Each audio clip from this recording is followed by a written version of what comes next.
আজকে দেশি মুরগি আর আলু দিয়া পাতলা ঝোল করলাম।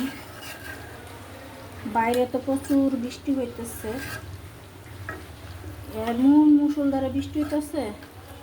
যারা হাটে গরু নিয়ে আসছে, হাট একদম ডুবে যাইব। চিন্তা করতেছি যে তাদের কি হইব। এই 2023 সালও এরকম কোরবানি ঈদের সময় এমনি প্রচুর বৃষ্টি হয়েছে। তো এবারও দেখতেছি সেই সেম জিনিসটা হয়েছে। এখানে আমার মাংস তরকারিটা হয়ে গেছে।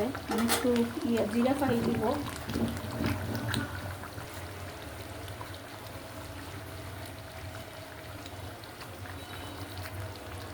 আল্লাহ বাঁচালে কালকে বাদে পরশু দিন ঈদ।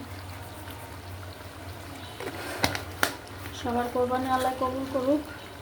আর ভেন্ডি ভাজি করবো, মানে ভেন্ডি কেটে রাখছি, ভেন্ডি ভাজি।